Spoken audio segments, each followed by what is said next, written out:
우리 사람은 뭘 볼 수 있는 존재입니다.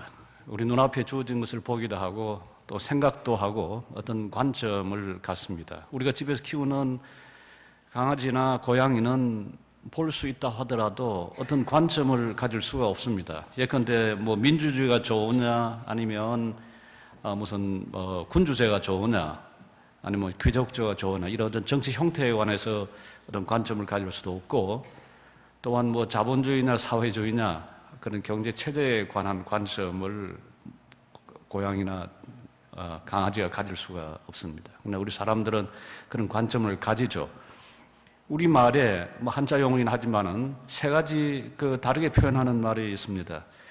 하나는 볼견이라고 하는 것이 있고요. 그 다음에 볼시라고 하는 게 있고, 그리고 볼관이라고 하는 게 있습니다. 볼견이라고 하는 것은 뭐가 나타나야 합니다. 뭐가 보여야 볼 수가 있는 겁니다. 예를 들어 지금 앞에 있는 강대상, 이 독서대, 이게 눈에 보이니까 제가 보고 이게 독서대라. 이게 마이크가 눈에 보이니까 이걸 보고 이게 마이크라. 그때는 견자를 씁니다. 시라고 하는 것은 보려고 해서 보는 겁니다. 아마 영어로 하면 see하고 look하고 아마 구별을 할 수가 있을 텐데요. 내가 보려고 하고 여기는 어떤 의도가 있습니다. 응시한다든지 뭐 시찰한다든지.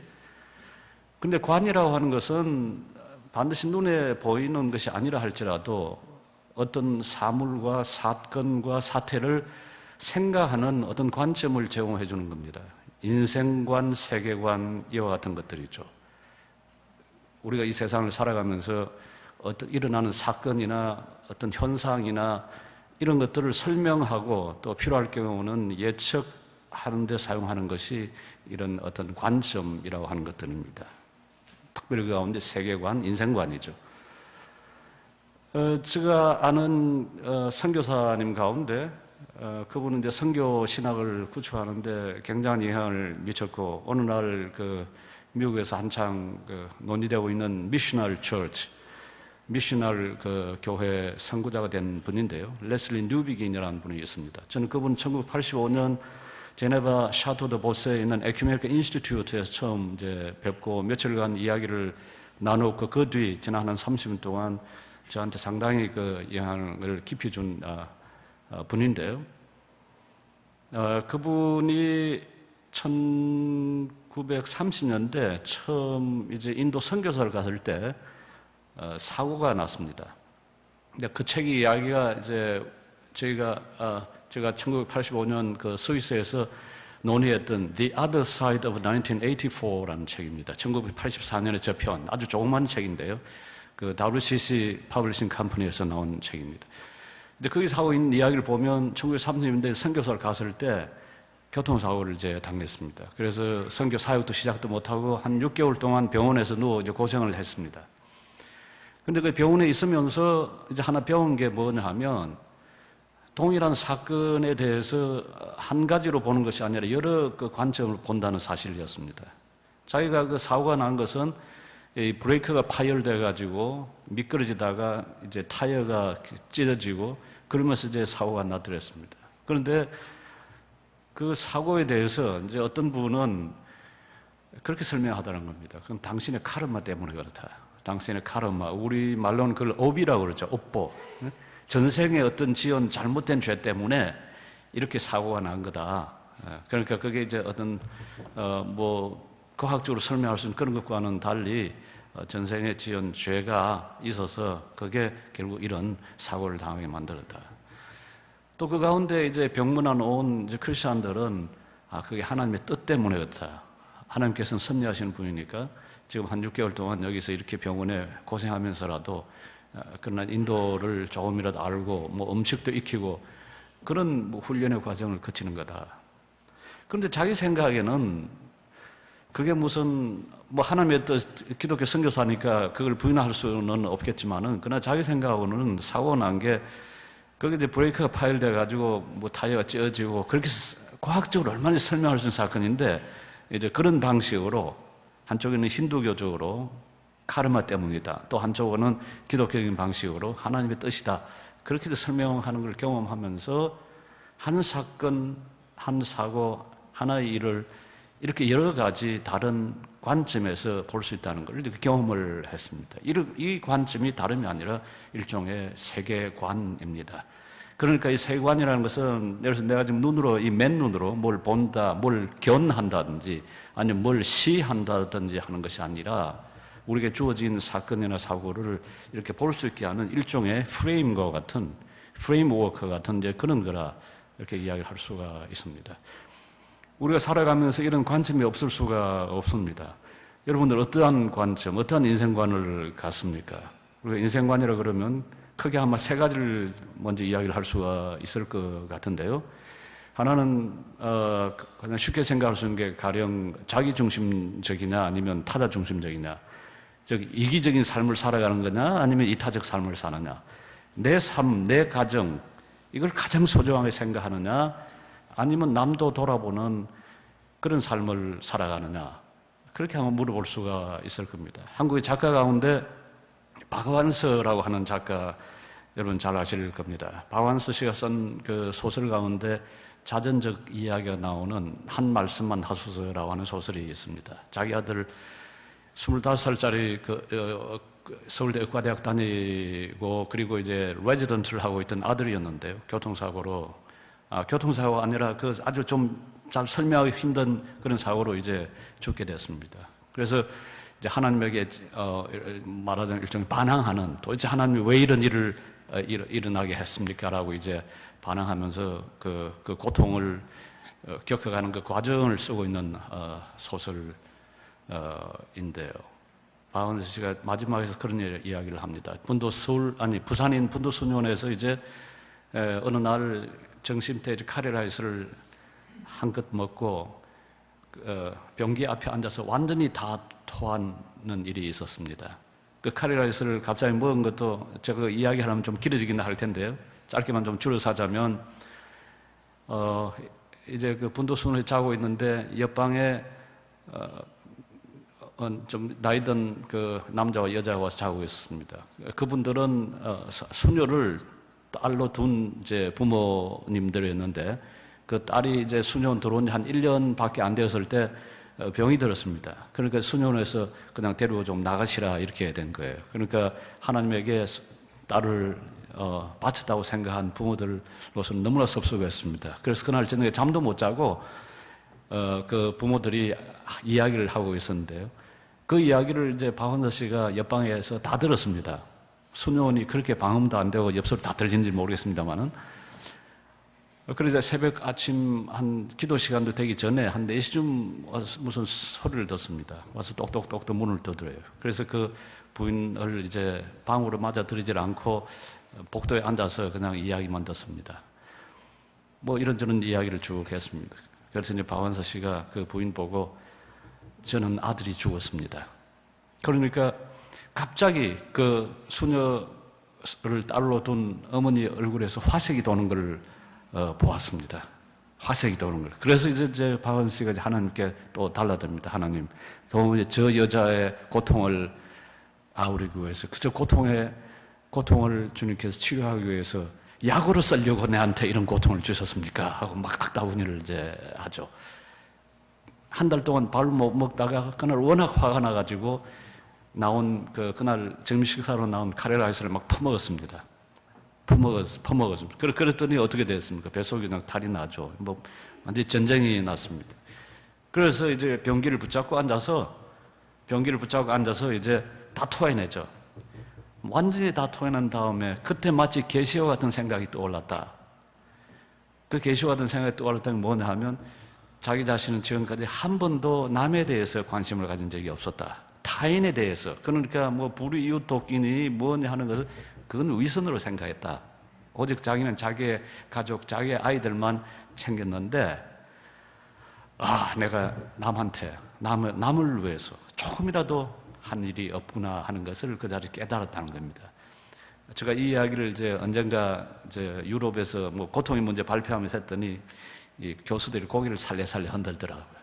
그 좋은 태도가 아닌데 이제 괜히 그런 왜 그 죄책감을 갖느냐 이 말이죠. 사실 우리가 살면서 그런 방식의 생각을 할 수가 있습니다.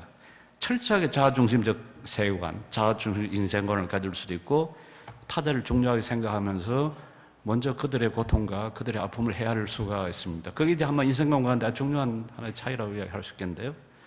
두 번째는 뭐겠습니까? 두 번째 이야기할 수 있는 것은 쾌락을 추구하느냐 아니면 그것을 억제하는 삶을 사느냐. 바울 사도 여러분 아테네 갔을 때 만난 철학자 혹시 기억하십니까? 사도행 17장을 보면 두 부류의 철학자를 만났습니다. 한 철학자 그룹이 에피큐로스 학파 사람들이고요. 다른 한 그룹은 성경에 뭐라고 나옵니까? 옛날 번역에는 스토이고라고 나오는데요.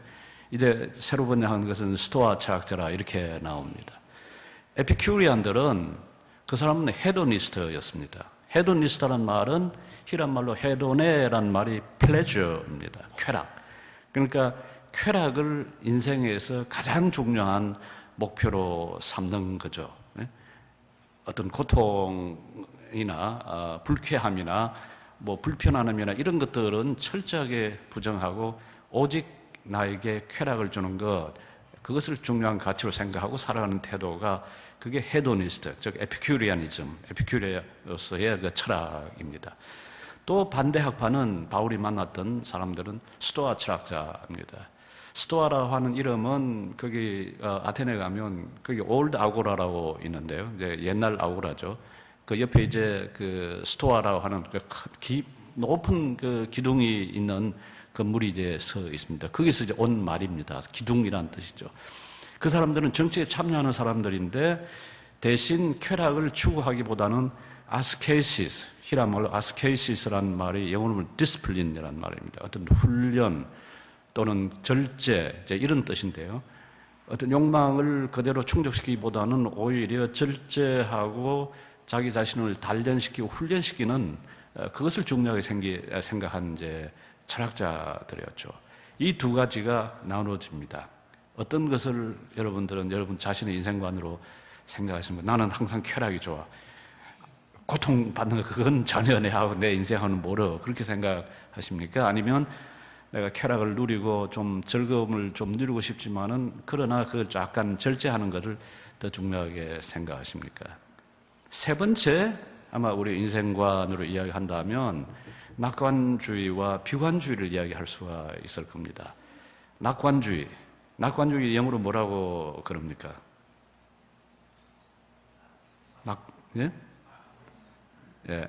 optimism. 비관주의는 뭐라고 그럽니까? 비관주의는 가만히 저 귀에 아직 안 들리는데? 네? pessimism. optimism이라는 말이 무슨 말이죠? 낙관주의. pessimism 무슨 말입니까? 비관주의. 그럼 아무 답이 없는데요. optimism이라는 말은 그 optimus라는 말은 라틴어 그 형용사, 라틴어로는 그 좋다란 말이 bonum입니다. 중성형으로. 남성형은 보누스고요. 여성은 보나. 보누스, 그 다음에 이제 비교급이라고 그러죠. 우리말로. 영어로 하면 베타.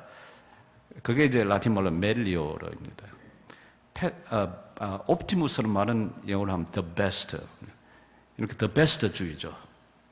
우리가 살고 있는 이 세상은 우리가 생각할 수 있는 가능한 세계 가운데 가장 좋은 세계다.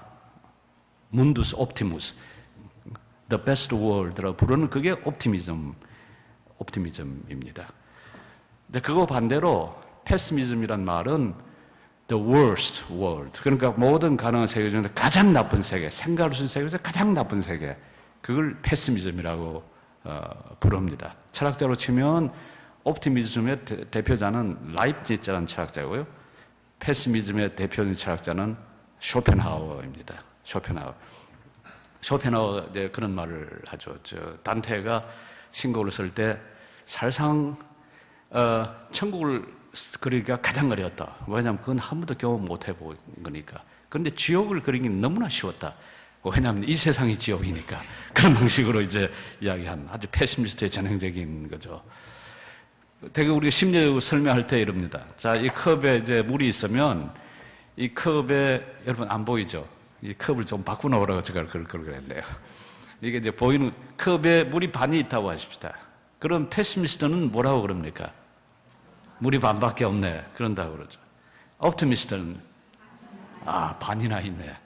이 사람이 우리가 보면 어떤 기질이나 성격에 따라서 어떤 사람은 아예 그냥 비관주의자 그런 사람이 있고 또 어떤 분은 낙관주의. 어떤 어려움을 당하더라도 아니야 빠져나갈 구멍이 있을 거야. 쥐구멍에도 볕들 날이 있어. 그리고 어떤 희망을 가지고 살아가는 그런 사람들이 있을 수가 있습니다. 자, 그러면 성경 말씀은 도대체 우리에게 어떤 인생관, 어떤 삶의 태도를 가지라고 말씀을 하고 있습니까? 오늘 우리 읽은 것이 전도서인데요. 이 전도서는 사실 가을에 읽는 성경입니다.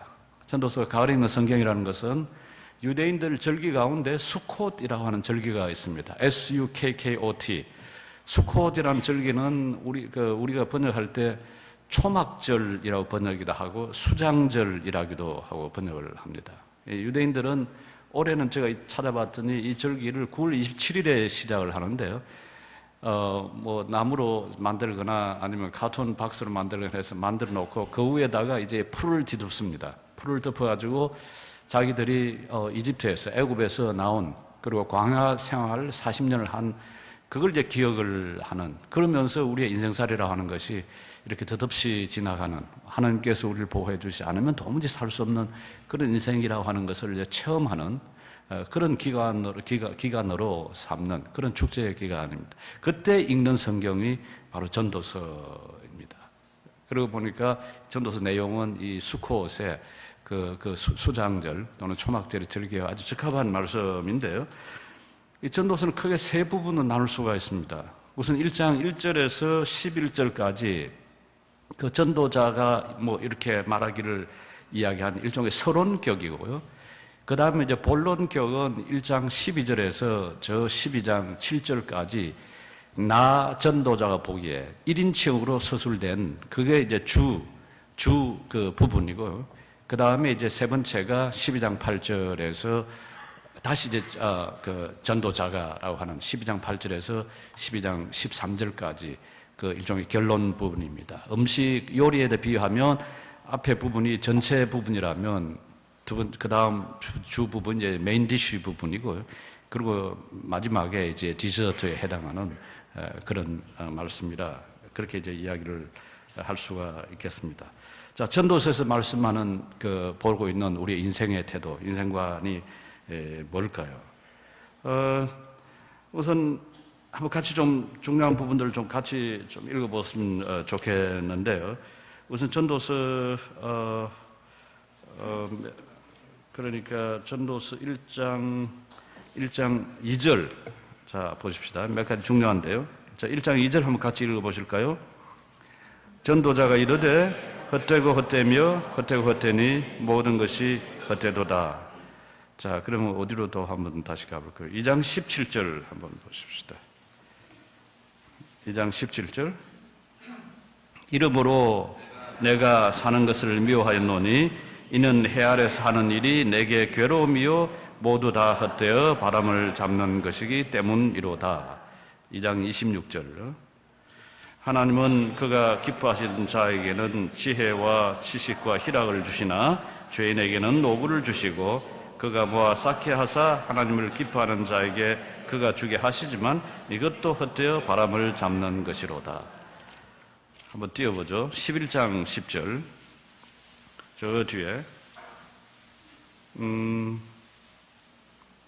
10절은 직접 이와 관련된 11장 8절을 보십시다.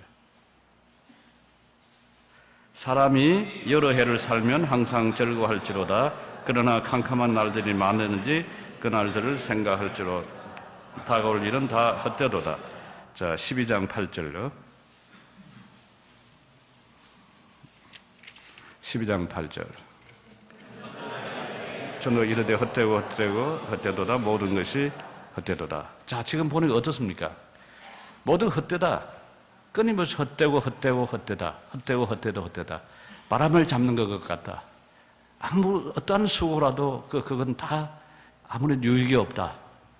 이것이 끊임없이 전도서를 지금 흐르고 있는 전도서 전체의 한 줄기를 형성하고 있는 겁니다. 이걸 보면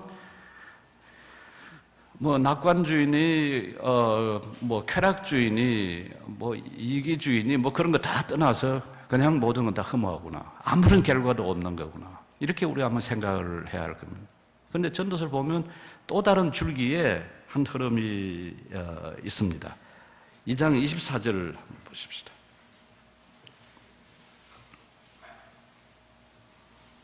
2장 24절. 사람이 먹고 마시며 수고하는 것보다 그의 마음을 더 기쁘게 하는 것은 없나니 내가 이것도 본즉 하나님의 손에서 나온 것이로다. 먹고 즐기는 일을 누가 나보다 더 해보았으랴. 이렇게 나옵니다. 자, 다시 그러면 또 다시 3장 11절, 12절, 13절. 하나님이 모든 것을 지으시되 때를 따라 아름답게 하셨고 또 사람들에게는 영원을 사모하는 마음을 주셨느니라. 그러나 하나님이 하시는 일의 시종을 사람으로 청량할 수 없게 하셨도다.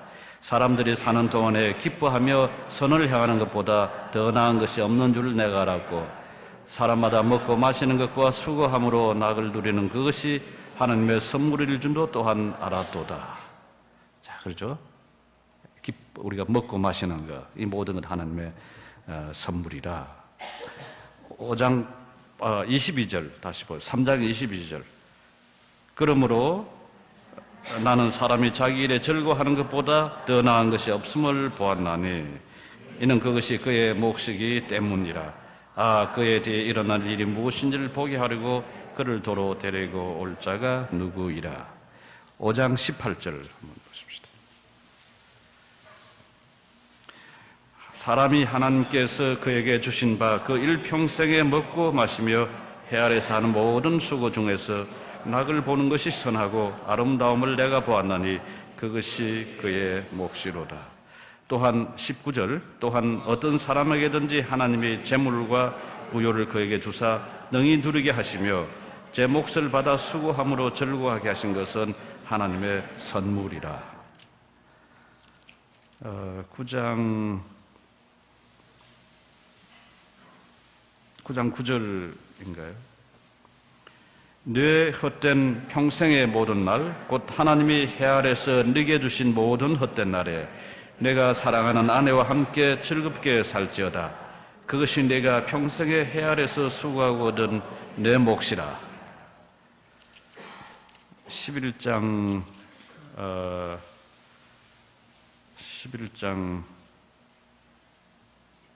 7절.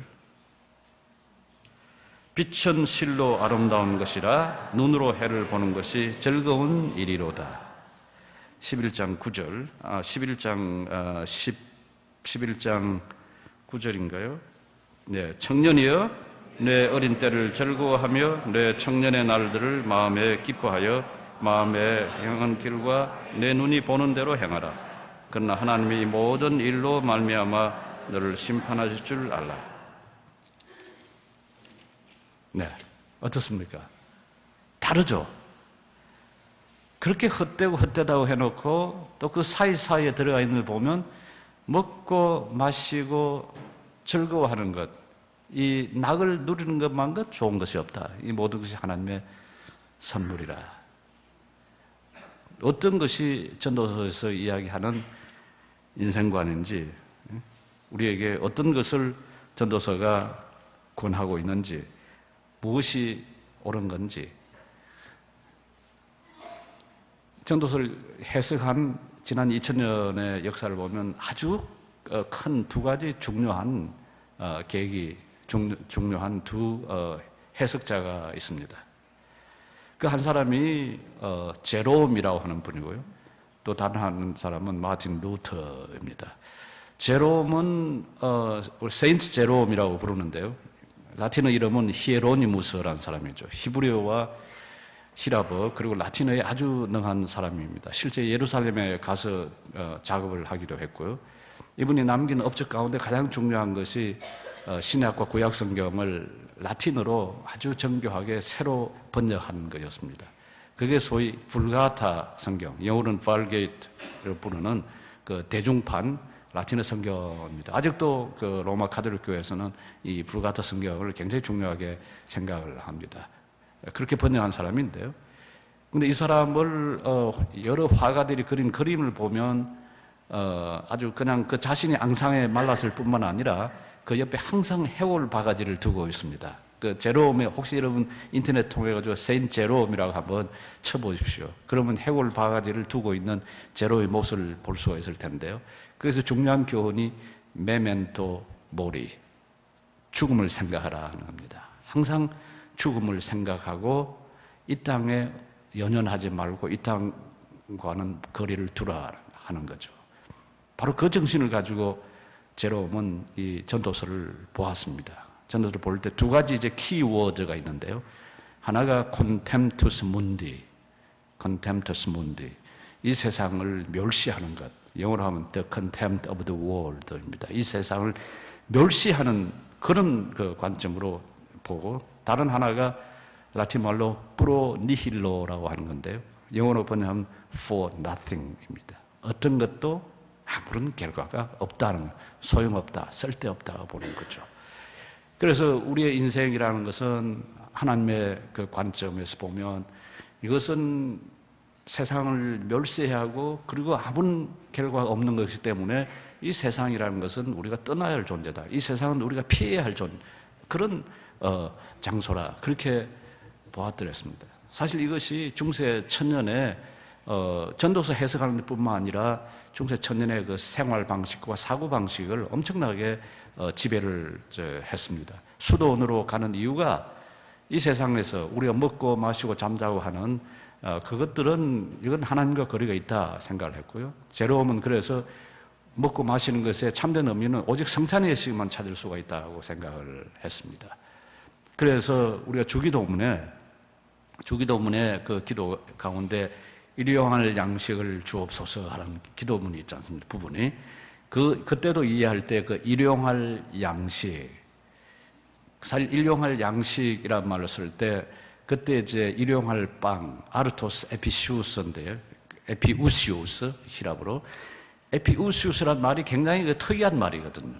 그게 보통 쓰는 말은 아닌데, 그걸 갖다 에피, 위에, 초월, 그 다음에 우시우스, 그걸 갖다가 이제 substantia 해서 transubstantial, 이렇게 번역을, transubstantial이라고 번역해서 실체를 초월한, 그러니까 spiritual한. 그래서 일용할 양식을 주옵소서라 하는 것을 그냥 우리가 먹는 이런 데일리 브레드로 이해하기보다는 이걸 무슨 transubstantial 또는 spiritual bread 이런 방식으로 영적인 빵을 주옵소서, 그렇게 해석을 해드렸습니다. 이게 이제 사실 중세 전통에서 꽤 오랫동안 내려온 해석입니다. 우리의 일상, 우리가 먹고 잠자고 하는 이 모든 것들은 아무 가치 없다고 보기 때문에 이제 그런 해석을 한 거죠. 이 해석을 뒤집은 사람이, 완전히 새롭게 뒤집은 사람이 마틴 루터입니다. 여러분 기억하기에 마틴 루터는 종교개혁자이지 않습니까?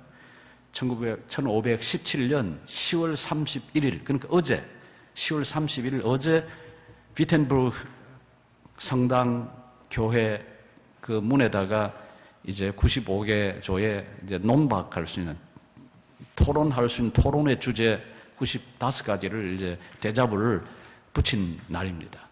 그걸 통해서 이제 이 교회 개혁이 이제 시작이 됐는데요.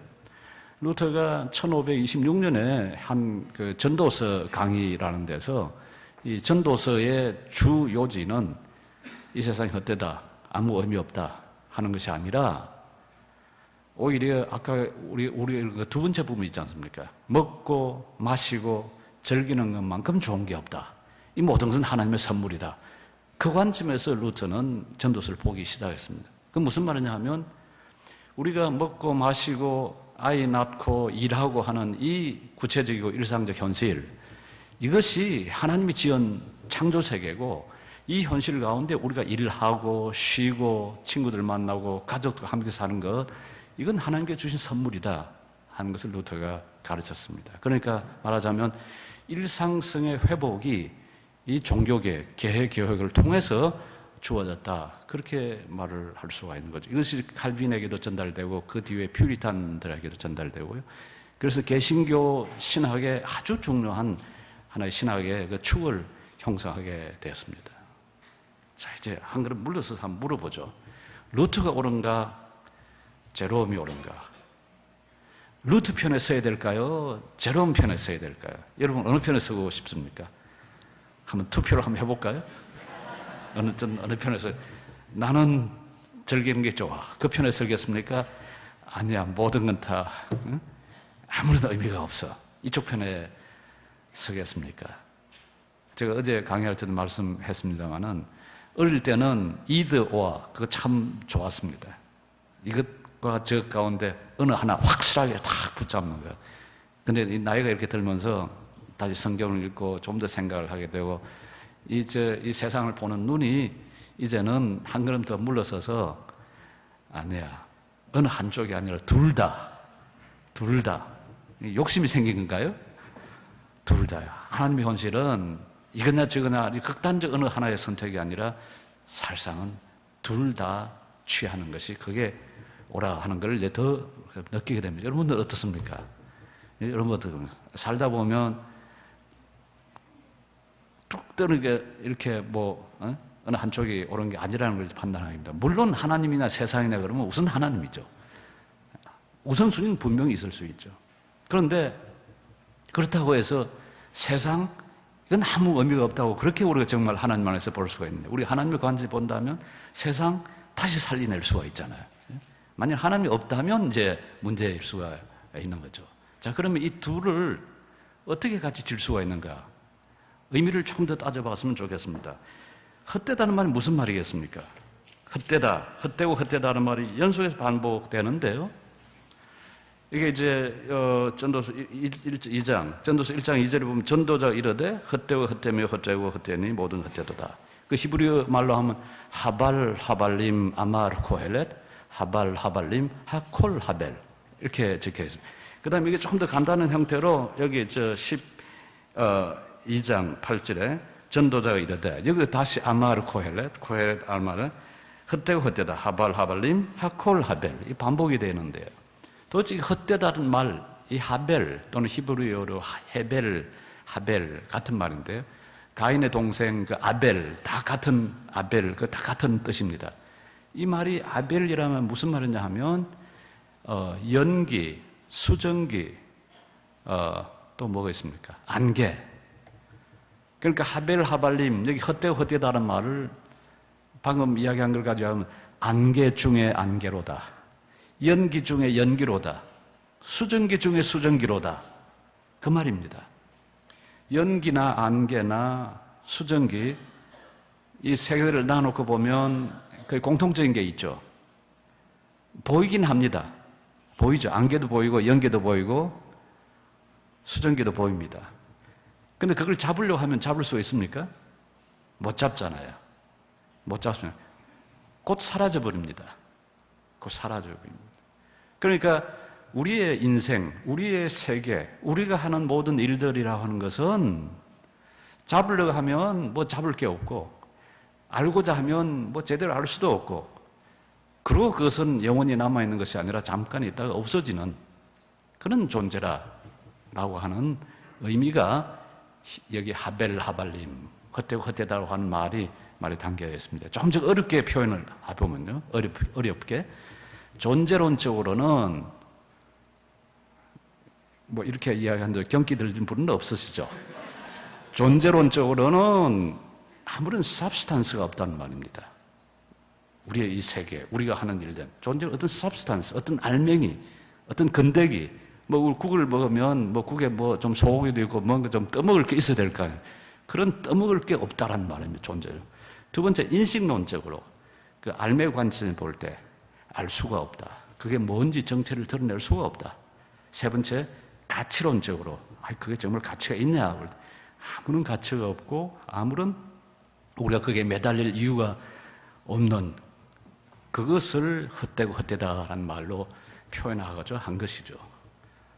우리가 경험을 통해서 보더라도 우리가 한 일들, 우리가 쌓은 일들, 그리고 지난 수십 년 동안에 피땀 흘리고 잠도 자지는 못하고 몸을 정말 피곤케 하면서까지 그렇게 애써한 일들이 이렇게 한참 지나와서 보면 정말 그럴 필요가 있었던가 하는, 그리고 뭐가 남아있었던가 하는 그런 생각을 우리가 하지 않습니까? 사실 그게 우리의 인생에, 하나님이 지은 세계지만은 우리 인생이 지니고 있는 아주 중요한 하나의 특징이라 그렇게 말을 할 수가 있습니다.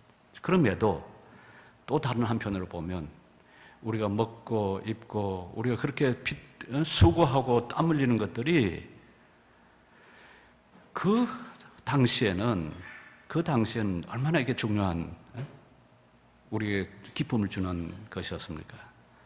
저는 교수 생활 만 30년을 했습니다만은 그동안에 뭐 책도 꽤 많이 쓰고 논문도 꽤 많이 했었습니다. 근데 지금 보면 그래서 뭐 한 게 뭐 대단한 진리를 발견한 것도 아니고 큰 일도 한 것도 아닌데 할 당시에 보면 잠 안 자고 이렇게 머리 다 빠져가면서 말이죠. 그렇게 해서 했거든요. 재미가 있으니까요. 재미가 있었습니다. 참 전 하나님께 감사하게 생각합니다. 그 철학 공부하는 게 그렇게 재미가 있었거든요. 뭐 어려운 쉘링, 칸트 뭐 읽었습니다만은 그 읽으면서도 거기서 오는 기쁨이나 깨달음이나 이런 것들이 있었기 때문에 감사는 하지만은 그래서 지나가고 이렇게 보면 그게 뭐 영원히 남을 겁니까? 좀 이따 다 쓰레기통으로 들어갈 거지.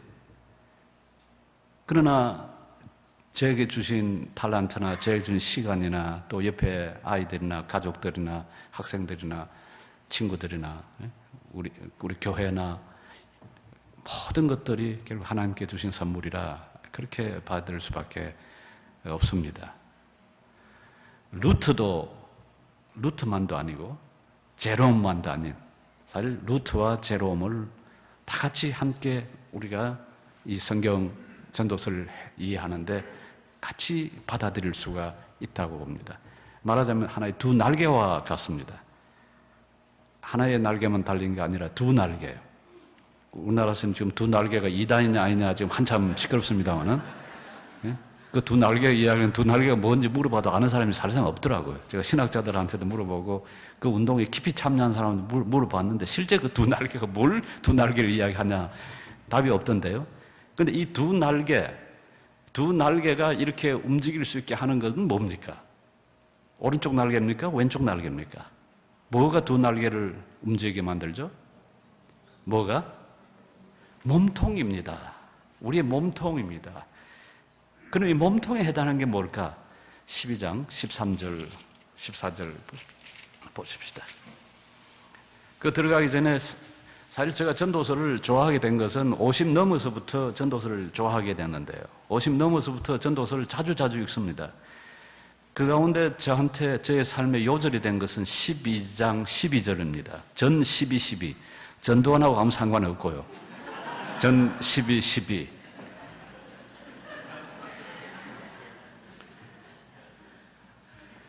내 아들아, 또 이것들을 같이 읽으십시다. 또 이것들로부터 경계를 받으라. 많은 책들을 짓는 것은 끝이 없고 많이 공부하는 것은 몸을 피곤하게 하느니라.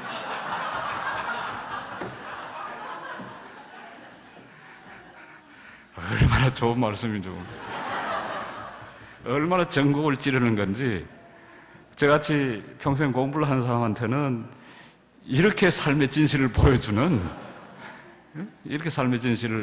것은 없습니다. 그게 몸을 피곤케 한다. 히브리어는 예기아트 바사르란 말인데요. 예기아트란 말이 그게 영어로 말하면 뭡니까? worry? wear란 말이죠. wear out. 예. 우리 몸을 이게 그냥 다 흘러가지고 옷이 마치 누더기가 되는 것처럼, 그냥 누더기가 다 흘러서 누더기가 되는 것처럼 그런 식으로 몸을 만든다는 거예요. 그 표 딱 보이지 않습니까? 여러분들 보시기에도 이 머리카락 다 빠지는 게 다 이제 그거 무관하지는 않을 테니까요. 그런데 이제 핵심은 그 다음 구절입니다. 12장 13절 같이 읽어줍시다. 이래 결국을 다 들었으니 하나님을 경외하고 그의 명령들을 지킬지어다. 이것이 모든 사람의 본분인지라. 하나님은 모든 행위와 모든 은밀한 일을 선악간에 심판하시리라. 이게 저는 전도서의 두 날개, 두 음조, 두 가락을 균형 잡아주는 가운데 몸통이 바로 이 부분이라 어떻게 요약할 수 있습니까? 하나님을 경외하라는 겁니다. 하나님을 경외하고 그리고 더불어서 이웃을 사랑하라. 이 말 속에는. 그리고 그걸 통해서 너 자신을 사랑하라. 그러니까 우리 삶에서 중요한 것은 일종의 우선순위입니다. 십계명 가운데 1계명이 뭔지 여러분 기억하시죠? 1계명이 나 외에 다른 신을 두지 말지어다. 나 외에. 그때 나 외에란 말이 히브리 말로요. 그게 알파님이란 말인데 알파나예란 말이 파님, 얼굴이란 말입니다. 내 얼굴 앞에 또는 내 얼굴 곁에 나란히 다른 신을 두지 말라. 근데 사실은 우리가 이 세상을 살아가면서 많은 신들을 심지어는 하나님 얼굴 앞에 또는 심지어 하나님 앞에 두고 살아갑니다. 하나님 가만 계십시오. 제가 하나님 잘 모시겠습니다. 옆에도 몇 개 좀 더 둘게요. 돈도 두고 뭐도 두고 건강도 두고 뭐도 두고 하면서 우리가 하나님 잘 섬길 테니까 가운데 가만 계세요. 그리고 그 옆에 있는 신들을 모시는 거, 그게 사실 십계명 1계명이 이야기하는 겁니다. 알파나예, 나 곁에, 나 외에란 말. 하나님 얼굴 앞에, 하나님 얼굴 곁에. 그런데 가만 생각해 보십시오. 왜 하나님이 나 외에는 다른 신을 섬기지 말라고 그렇게 말씀하시는가? 어떤 사람들은 하나님이 굉장히 독재자라고 그러거든요. 하나님이 그렇게 어떻게 욕심스럽게 자기만 섬기라고 그러느냐? 중요하게 섬기지만은 다른 신들 좀 섬겨도 되지 않느냐? 그렇게 생각을 할 수 있는데 바로 그렇게 말씀하신 이유는 하나님만을 섬겨야 다른 모든 것들이 중요하게 되는 겁니다. 예를 들어서 돈을 섬긴다고 생각해 보십시오. 돈이 우리 일상에서 얼마나 중요합니까? 우리 다 경험하는 일입니다. 돈 없이 할 수 있는 것은 아무것도 없습니다. 여기까지 교회 오는 것도 무슨 가스를 넣을 수 있어야죠. 가스 살 돈도 없으면 자동차 어떻게 움직입니까? 돈이 필요합니다. 그럼에도 불구하고 너희가 돈을 섬기지 말라고 하는 것은 만일 돈을 섬기게 되면 우리는 돈의 노예가 되기 때문입니다.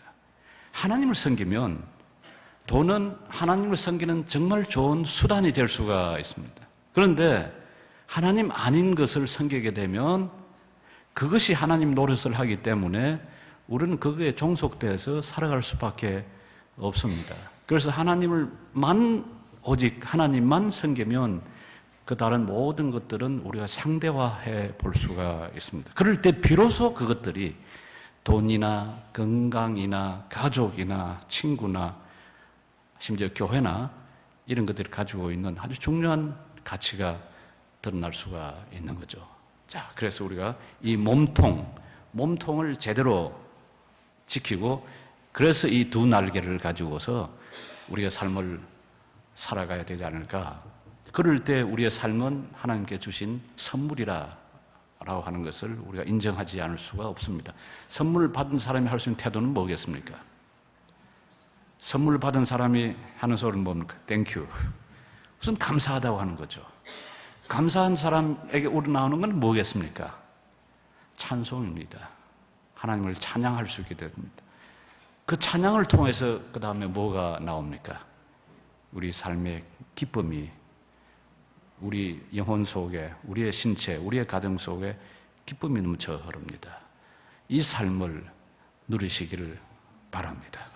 자비로우신 하나님 아버지, 우리들에게 먹고 마시고 우리가 살아갈 수 있는 일상의 삶을 주신 것을 감사합니다. 예수님 이름으로 기도드립니다.